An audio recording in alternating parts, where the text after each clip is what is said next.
What's up guys, this is Coach Grant with First Down Training, and today we're going to be going over how you can run every single route on the route tree versus press. So we're going to talk about how to structure your route, the right type of press release to use versus each different kind of press coverage look with every single route on the route tree.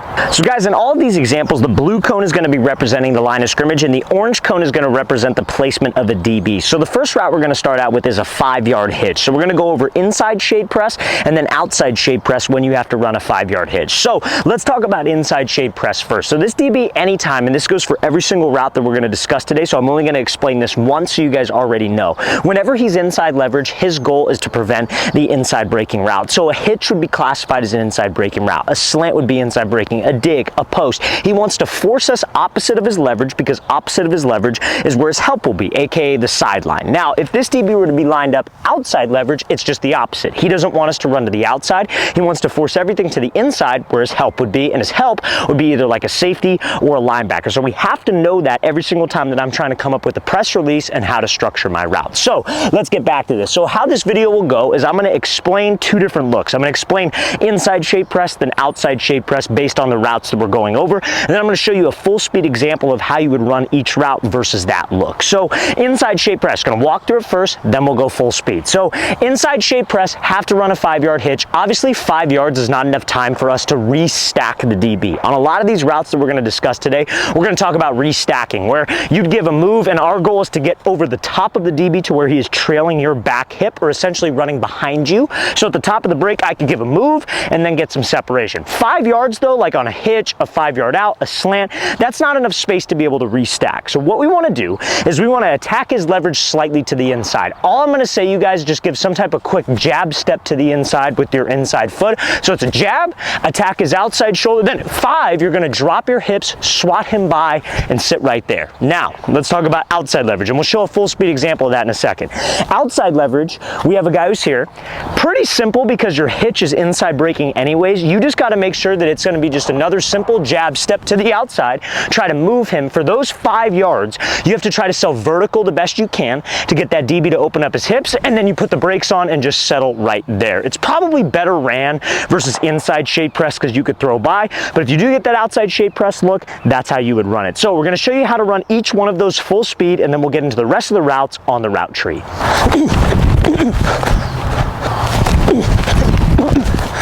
So now let's talk about a slant route, you guys. So slant route versus inside shade press, what you would want to use is something called a diamond release. Remember, inside shade press, if I have to run an inside breaking route like a post, let's say, for example, we'll get to that later in the video. If it's like a 10 to 12 yard post, what I'd want to do is I'd want to attack his leverage, take the outside release and try to work to stack him. But because it's a quick slant, only a 3-step slant, I don't have that kind of time. So what I'd want to do is I'd want to use something called a diamond release. A diamond release is where you attack this DB's outside shoulder and outside hip for 3 hard steps. Use your inside hand to swat him by, similar to the hitch route that we just discussed, and then you would slip back underneath. Now, how would you run a 3-step slant versus outside shade press? So the mistake a lot of guys will do versus outside shade press is that they'll just take off and run. DB's outside shade, I got to run a slant, I'm just going to go. But that DB's whole goal when he's outside shade, don't let you go outside, force you to the inside to his help. So if you just take off and run, he's going to get into your hip and force you to where he has help. So what you'd want to do is you'd want to jab and then get skinny. And we're going to get into some more complex releases as we go on, you guys.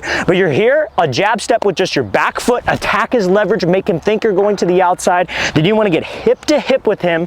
1, 2, 3, break this thing off towards the slant. So that's how you'd run it versus outside shade press. That's how you'd run it versus inside shade press. I'm going to show you how each one of these should look full speed. Now, before we get into those examples, you guys, if you're a wide receiver and you guys would like a 2-month-long workout schedule that you can follow with day-to-day gym exercises and on-field workouts for wide receivers, check out that very first link in the description below for our elite wide receiver training package. What you'll get access to, guys, like I said, 2 months of full workouts where we map it out in a schedule so it's easier for you guys to follow. So it's like Monday, you're doing this in the gym, doing this on the field. Tuesday, doing this in the gym, this on the field. We give you the exact sets and reps to do, and we include a video example of each gym exercise and on-field drill. So guys, go to that very first link in the description below. That's where you can get access. Let's get back to this video.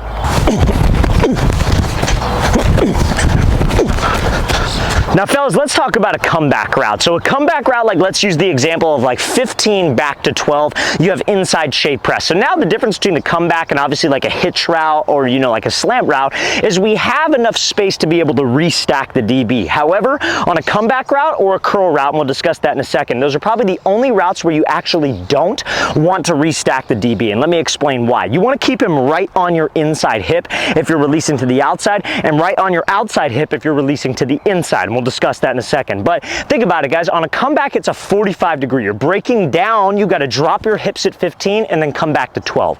So if I got this guy and I stack over the top of him and he's running right behind me and I go to drop my hips, he's going to run right into me or be able to get hands, be able to get contact, disrupt timing with the quarterback, and probably stay on the route. So what we want to do is we want to keep him on my inside hip. So if we have inside shade press, I can do just a simple, again, crossover release. Maybe let's say we do a split release, right? So I come off here, I split, give a move to the inside, outside release, and I want to get right to his hip, but I want him right on my hip. So when I snap down, I have a clean path to be able to go back to 12 rather than worry about him running into me. Now, if we have outside shade press, probably the worst look to see on a comeback route. Like, it's hard for me to even talk about this because it's just like sometimes in playbooks, a comeback route is a mandatory outside release. So you just got to force it and get to the outside. And it's rare that you'll see outside shade press when running a comeback because you run a comeback from the outside and generally you're on the numbers. So DBs, when they're in man coverage, they're probably not playing outside leverage. But if you do see it, this is how you would ultimately, I would suggest run it.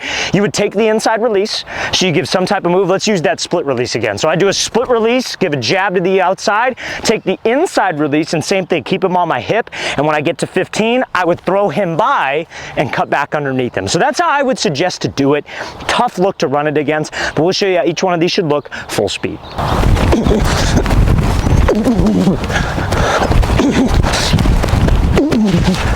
Now fellas, for a curl route, it's really just the opposite. So that's what we're gonna be discussing next. So let's say I have inside shade press, gotta run a 12 back to 10-yard curl. Again, I don't wanna restack the defender. I wanna keep him right on my inside hip. So if he's inside shade press, it's just like running a comeback versus outside shade press. Remember, it's the opposite, we're just flipping it.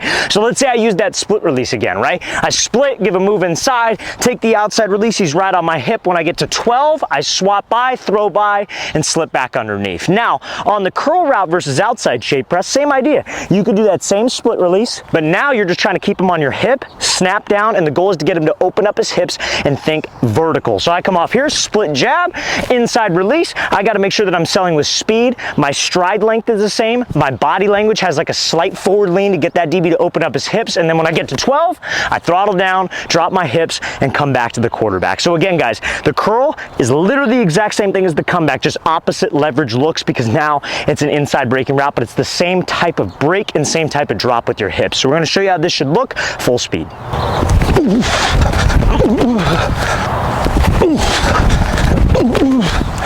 So now, fellas, we're going to be getting into digs, posts, out routes, and corner routes. Now, digs and posts versus press coverage, I teach it the exact same way. So we're going to kind of combine both of those into one. And then same thing for out routes and corner routes. I teach it the exact same way versus press coverage, okay? So you want to run those routes exactly the same. Obviously, it's just a different type of break. So let's start with digs and posts. So if I got inside shade press, I'm running a dig or a post, inside breaking route, past 10 yards. So the goal now would be to restack. So these are the routes where you're trying to restack the defender on. So if I got inside shade press, what I could do is I give us a simple move. Let's think like a crossover. We're trying to attack his leverage, make him think we're going to the side, move him to the inside. I'm trying to get hip to hip with him so I could stack him. If I got to run a dig or I got to run a post, he's trailing behind me, what could I do? I give him like a rocker step, like a 1-2 at the top of the break, get him to go that way, and then I get separation back here. Now, here's where people get scared. If I take the outside release on an inside breaking route, you have to do it, you guys. If you have inside shade press and you give a move and then try to go, he's going to hold his leverage if he's disciplined. His entire purpose is to not let you release inside. So he's going to get hands, reroute you inside. When he gets hands, that disrupts timing with the quarterback. Take what he gives you, which would be the outside release in this case. So what you would do is, like I said, you could attack him, and now if he plays it well and he's right on your hip at the break point, if you're running a post, you don't drop your hips, but you swap by and slip underneath him. If you're running running a dig, you would drop your hips here, swap by, slip underneath them, very similar to the curl break that we were discussing earlier. So that's how you run that post or that dig versus inside shade press. Now let's talk about outside shade press. This one's easy for each route, you guys. Outside shade press, same thing. My goal is to stack him. So we give just a simple jab, out inside release. Goal again is to stack him. So he's trailing behind me and I give a move. If I can't do that, this is where it gets easy. You get right past his hip, you start leaning into him, stick. And you could stick and run a dig, stick and run a post, but you just got to make sure that you're leaning to him. If your route is away from the leverage of the DB, that's when you lean into him. If your route is towards the leverage of the DB, our goal is to stack or we can throw by. For the out in the corner, it's kind of the same thing, just vice versa. We're still going to go over it in detail, but we're going to show you how each one of those should look full speed.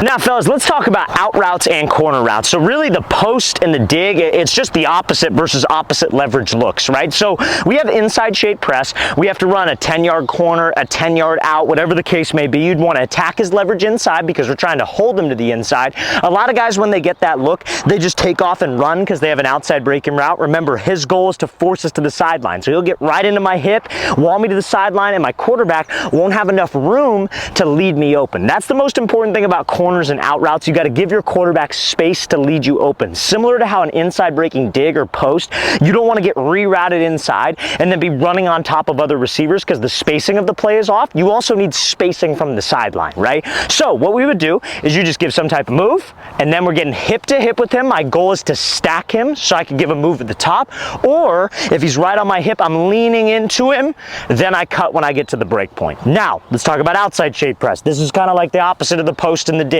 So outside shade press, I don't want to force the outside release because if I force it, same thing, gonna get hands and he will force me to that sideline or not let me get to the outside release easy, so that spacing of the play is off. Take what he gives you, which is the inside release. So we're here, we give him a jab step. My goal always is to restack. So when I get to the top, I give a move. Now, if I can't restack him and he's right on my hip, let's say he's really fast, let's say maybe he plays it well, maybe disguises what he's doing, and he's right on my hip. On a corner, I would stick, I'm not dropping my hips, and I would throw by.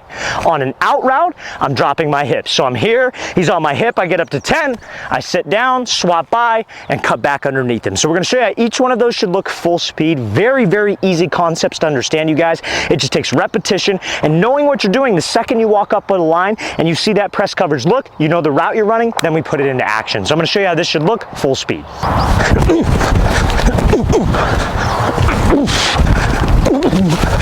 Now fellas, let's talk about a fade route. So a fade route, I think most of you probably know what to do, maybe not versus outside shade press. We're gonna talk about what to do if it's not a mandatory outside release, and then if it is a mandatory outside release. But let's talk about inside shade press first. So this is a great release I like because if this DB wants to overcommit to what we're doing, we could put the brakes on and react. So I'm gonna be here, this release starts with your back foot kicking behind your front foot. So you're gonna kick, and then you're going to take a skip step with your left foot. So your left foot hops. When you hop, what you're trying to do is you're trying to hop at a 45-degree angle to cut off, I guess you could say cut off the path of the route with the DB. If you do this and you go flat, this DB could cut off your fade angle, so we don't want to do that. So again, it's like you're here, it's kick, skip, because when you skip, if that DB jumps and overcommits, guess what we could do? I could be here, brakes on if he overcommits, and take the inside release and then be able to stack, because our goal on a fade route is to always stack the defender to give the quarterback room to throw us open. So that's the release that we're going to be discussing. It's just going to be a simple, you kick, skip, take off. Now, outside shade.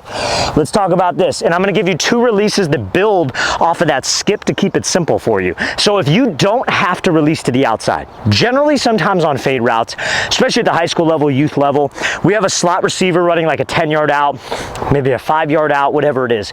You can't release inside because that DB could play you and he could play the slot. So the quarterback throws the slot, he could come off and blow it up. So we're trying to get his back to turn towards the sideline.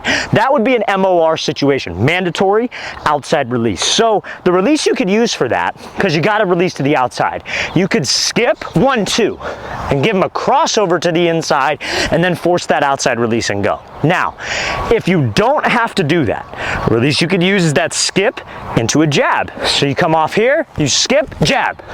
Inside release, when I release inside, if I'm running a fade, it is mandatory that you restack. I don't care what you gotta do, but you gotta stack over that defender to where he is running directly behind you, so we give the quarterback room to fade us outside. So we're gonna show you how all three of those should look full speed on this fade route versus press.